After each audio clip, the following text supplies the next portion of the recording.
In this video, we're going to work in our timeline panel. As you can see, I put an audio clip in my timeline. So let me go ahead and show you what it looks like when you customize your audio header.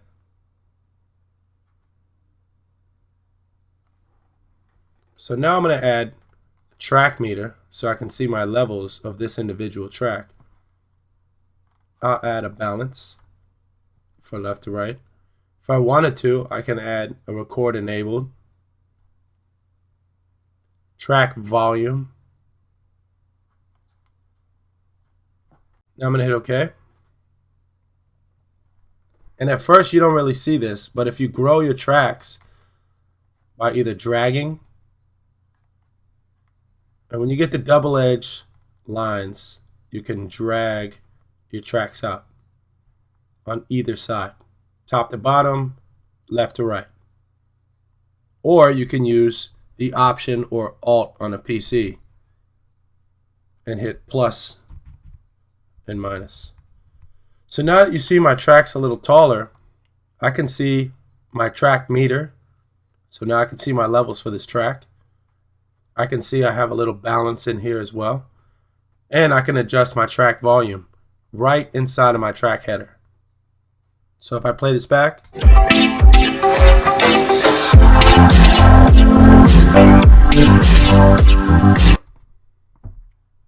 and I would have dragged this down, let's drag this to about a minus 9.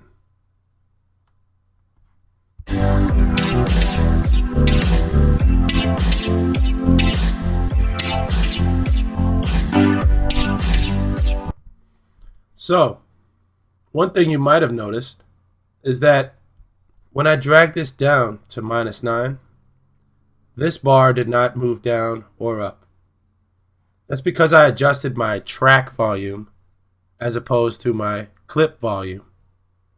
So, this represents the volume of the clip.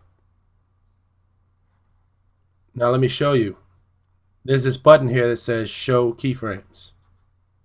And you can click on it and you have options for clip keyframes or track keyframes. So if I show you track keyframes, you'll notice that my bar has been adjusted.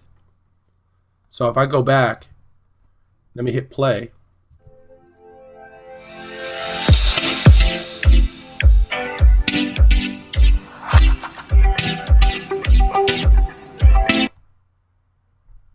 And I've adjusted this to minus 5.1.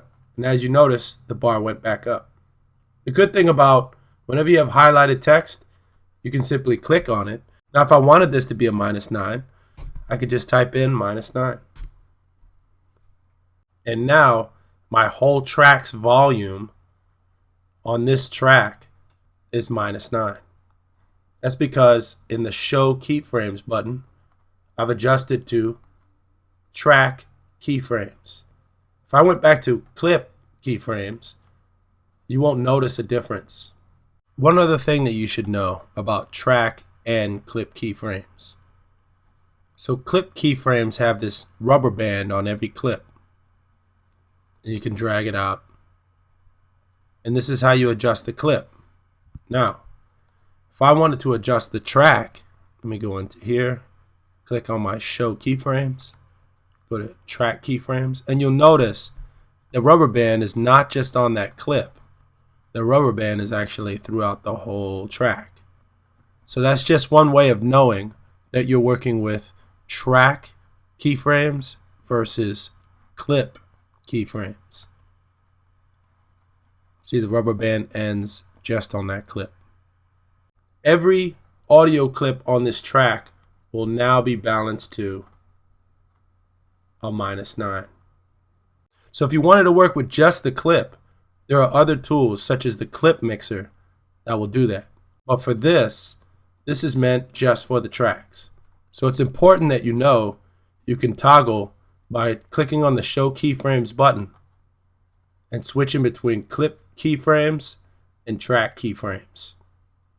So let me switch back to clip keyframes. So if you wanted to adjust your video track header, you can do the same. Navigate to that little wrench, the timeline display settings menu. Click on it. Customize video header. You'll see a similar button editor pop up. And you can drag things in and drag things out as needed, or reset to your current layout. Now hit OK. And that's how you customize your track headers. So when you look at your timeline, before you make an edit, it's kind of like a game of Battleship. We have your top and bottom coordinates, and you have your left and right coordinates. So which track are you editing to, and where in time are you editing? So if I take my playhead and I placed it right here, but let me just be exact. I'll put it at 3 seconds exactly. This right here is my source patching. So if I had a video track loaded, let me hit the tilde key. You'll notice it now has a V1 because there is one video track in here, and there's also no audio on this video clip, so you don't see any audio in here. This V1 corresponds with what we have loaded in our source panel. Because this video file has no audio, that's why you only see a V1 here and not an A1. If I wanted to edit to the second track, I can drag that V1 up. And now the V1 is on video track 2. Let's go ahead and let's edit that clip into our timeline. So I'm going to edit this clip in. I'll just click the button for insert or overwrite. I'll just choose overwrite. And you're going to see at the 3 second mark on the second video track, this clip will start. So here we are. Here's 3 seconds. Our edit began here and it ended here because it's a 4 second and 21 frame clip. It ended at 7 seconds and 21 frames. Now this is where you pay attention to track selection. Track selection does a lot of things. It works with copy and paste. It works with what are called add edits, which is basically using the blade tool without selecting the tool. So let me navigate right here in the middle of my clip. And let's say I wanted to blade this clip. If you're on a PC, hold Control. If you're on a Mac, hold Command and hit the K. And now it made a through edit. And let's say I deselected this track. I'll undo. Now that this track is deselected, you'll also notice that it looks like the lights are off. Lights on, lights off. Now I'll do the same. Command K. I'll try it one more time. Command K. You see? Unless I have my track selection on, it will not pay attention to this clip when I'm doing shortcuts, or if I want to do anything specific, or if I want to do a copy and paste and add edit. So Command K, as you can see, it made a through edit mark to show that this has been bladed into. And I also have this track highlighted. So track selection is very important. Let's say I want to copy this clip. Control on a PC, Command on a Mac, plus the C. And I want to paste it over here on the first track. I'm going to deselect this. And I'll leave this V3 on. Now hit Command V or Control V if you're on a PC. And you'll notice when I copied it, it went right to the first track and not to the third track. Even though both tracks are selected, the first track, the lowest number track, has priority. So when you do a copy and paste, the lowest track number has priority if selected.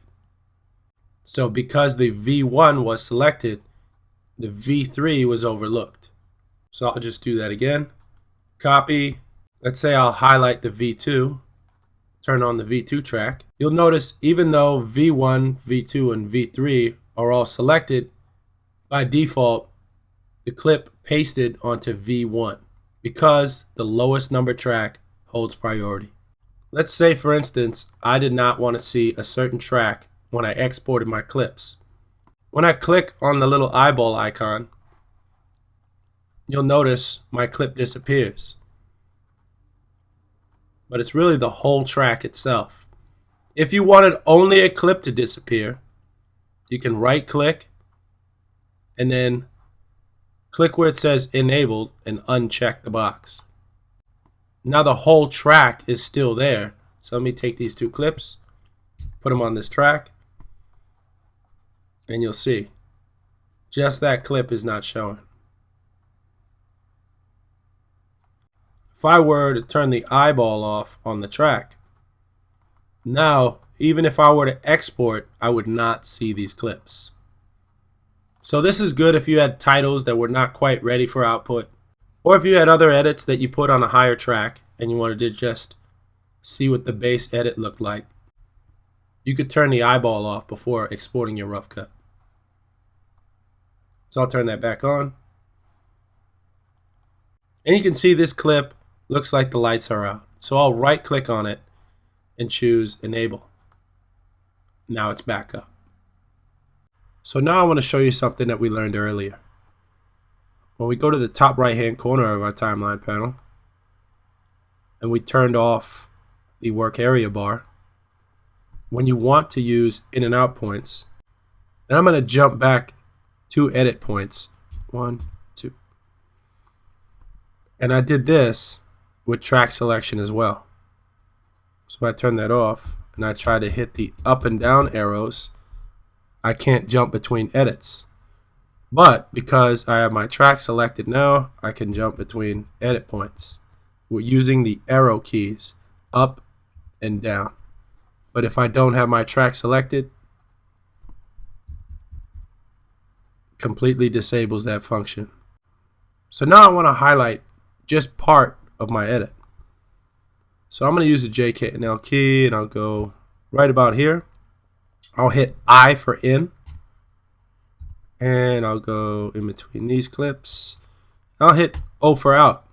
Before, we made a button inside of our source panel for play from in to out, and the shortcut was Option K or Alt K if you're on a PC.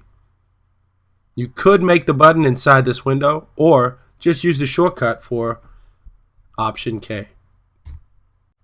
And this is why I like to use in and out points inside of my timeline instead of a work area bar. You can still leave the work area bar on if you choose to play from in to out, but it just takes up more screen real estate. Also, feel free to turn on looping. When you're editing, it's very important to start versioning your work. So you can simply just right click on one of your sequences and navigate to duplicate. So let's say you did have a rough cut that you were happy with and you wanted to experiment. Now you have the same version of that rough cut as a duplicate. And I'll change this one here to V2. If I double click on it, you'll notice the two are exactly the same.